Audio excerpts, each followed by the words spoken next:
아무리 100번을 양보해도 좀 더 예. 보충 취재된 내용 말씀드리면 사실 지난주 말에 정말 그 컨피덴셜한 그 정보통이에요. 그 양반이 정말 오랜만에 전화가 왔더라고 뜬금없이. 그 신문에 많이 나왔던 유명한 사람이에요. 근데 축하해 그러더라고요. 뭔 소리냐고 그랬더니 걸림돌이 하나 해결됐다고. 예.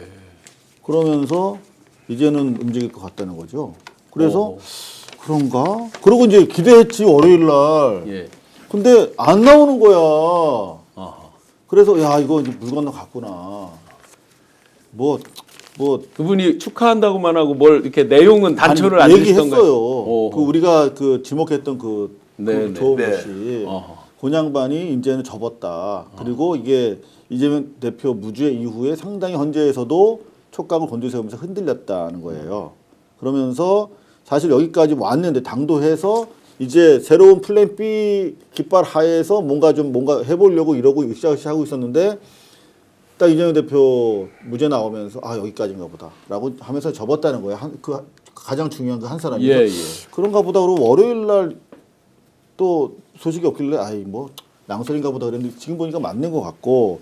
자 그렇다면 이제 날짜 잡았다는 건 뭐냐? 말씀하신 것처럼 이제 6대 2였으면 7대 1로 갈 수 있고 7대 1이었으면 8대 1로 갈 수 있는데 그 과정에서 하는 게 뭐냐면 이제 내가 오케이 다수결에 하나로 내가 들어갈 테니까 그 대신 나 이게 보충 의견 요거 넣어줘.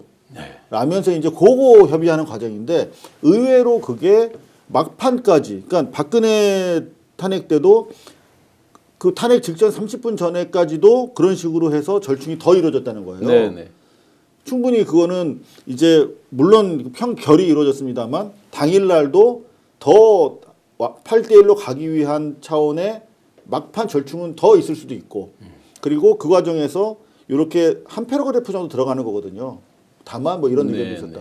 그 정도는 이미 거기서 그냥 복부담은 끝난다는 거예요. 그래서 지금 일단 날이 잡혔다는 것은 그런 마지막 또 조타의 과정은 남아 있습니다만 상당히 긍정적 신호다. 정확히 할 수 있는 방법은 그 주말에 전화 온 분께 다시 한번 전화해보세요. 제가 들은 안 받을 거예요, 얘기는 이렇습니다.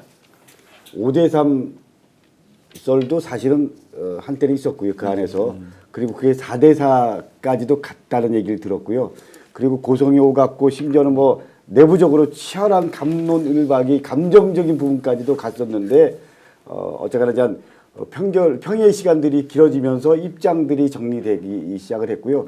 그리고 한덕수 총리라든지 뭐 감사원장 이 부분들이 왜 들어갔냐. 정영식 맨 처음에 윤석열 탄핵에 집중하겠다고 했는데 근데 윤석열 쪽 변호인들이 순서대로 해달라. 뭐 그리고 또 그렇게 해서 사후에 변명 저쪽에서 이런 부분에 대해서 뭔가 논리적인 부분 갖고 왜 이러지 않았냐 이런 부분들을 주지 않기 위해서 그랬다라는 얘기를 들었습니다. 마지막은 우리 정기환 대표께서 말씀하신 대로 최종적인 거는 어쨌거나 큰 틀에서 입장 정리가 되면서 이제는 평결까지 다 마무리됐다. 여기까지는 대체적으로 의견이 일치되는 것 같습니다. 저는 말씀하시죠. 저는 8대0 만장일치로 탄핵이 될 거라고 보는데요. 네. 원래는 수요일 날 기일 지정을 하고 금요일 날 그렇죠. 선고를 하잖아요. 예, 근데 통상. 오늘 네. 화요일 오전에 했습니다. 예. 민주당에서 한덕수 총리한테 오늘까지 마은혁을 임명하라고 했잖아요. 네, 안 네. 그러면 중대 결심을 하겠다라고 네. 했는데 헌법재판소에서 생각할 때는 이제 마은혁이 없어도 인용을 할 수 있다라는 것을 넘어서 마은혁이 지금 이제서야 임명이 되면 사건이 더 복잡해질 수 있다라는 생각을 한 게 아닌가. 그래서 민주당의 압박이 통했다라고 많이들 이야기하는데. 네, 뭐 그럴 수도 있고요. 그래서 왜냐하면 이제 와서 한덕수는 그러지도 않았겠지만 한덕수가 이제 와서 마은혁을 임명을 해버리면 변론 갱신을 해야 되고 시간이 더 지나가 버리고 좀 있으면 2명의 재판관 임기가 끝납니다. 그러면 오히려 흐트러질 수 있기 때문에 오늘이 지나기 전에 오늘 아침에 빨리 그냥 선고 기일을 지정을 한 게 아닌가 이런 생각이 들더라고요. 네. 굉장히 중요한 지적인데요. 네네. 이게 이제 오늘 오후에 헌법재판소 쪽을 취재해 보니까 약간 느낌이 달라요. 헌법재판소는 특별하게 고려한 사항이 없이 오로지 법과 절차에 따라서 한 것인데 왜 바깥에서 이걸 이렇게 저렇게 정치적으로 해석을 많이 하느냐라는 느낌으로 해설을 하더라고요. 근데 저는 오히려 지금 그 우리 위원장님 말씀처럼 이런 압박이 없었으면 헌법재판소가 저렇게 했겠느냐라는 것인데 이제 선고일을 지정하니까 헌법재판소가 약간 스탠스를 달리해서 네. 내부의 경론이 있었다가 아니라 절차적 과제에 대해서 좀 논쟁이 있었을 뿐이다. 이걸 가지고 바깥에서 너무 과도하게 이야기할 필요가 없다는 것은 어떻게 보면 헌법재판소가 자기 보호의 논리가 또 필요하지 않습니까? 네. 아, 우리가 국민을 무시하고 한 거 아니에요. 네, 네. 라는 것도 일정하게 반영이 된다는 느낌. 그 전까지는 어떤 질문도 못하게 했거든요. 맞아요.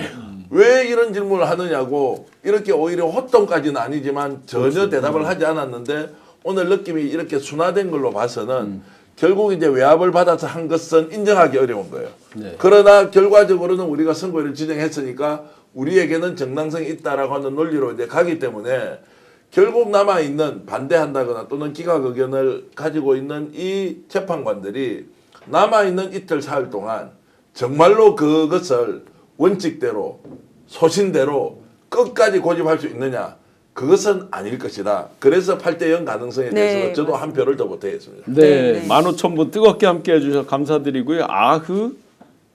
미쳐도라님께서 또 후원 감사드립니다. 의원님 일각에서 이런 얘기가 있더라고요.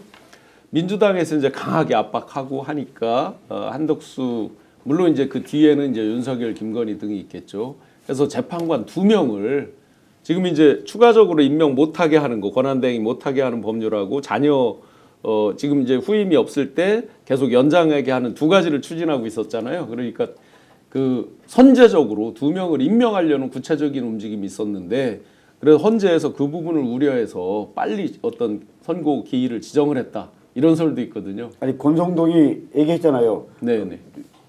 한덕수 총리랑 의논하겠다. 공식적으로 얘기했잖아요. 예, 예. 예. 실제로 한덕수 쪽에서는 일면 만역 그리고 2명 같이 임명하는 부분 이런 부분까지 고려가 됐던 것 같습니다. 그런데 어쨌거나 마지막은 헌재에서 큰 틀에서 입장 정리를 한 거죠. 그렇기 때문에 우리는 헌재가 뭐 정치적인 고민 당연히 뭐 했을 수도 있다. 그러나 우리는 외품을 이겨내고 헌재 본연의 모습대로 가자라는 게 마지막 최종 입장이기 때문에 오늘 공식적으로 발표한 거다. 그렇기 때문에 저도 좀 전에 말씀하신 8대0였다 한 표 걸겠습니다. JHP님, 강덕구 의원님 파이팅 응원합니다. 예, 8대0 하셨습니다. 스픽스는 말하는 언론입니다. 대세는 유튜브, 그중에서 스픽스. 좋아요, 댓글, 구독, 알림 설정. 여러분이 저희를 사랑해 주시고 우리가 여러분을 사랑하는 4가지 방법입니다.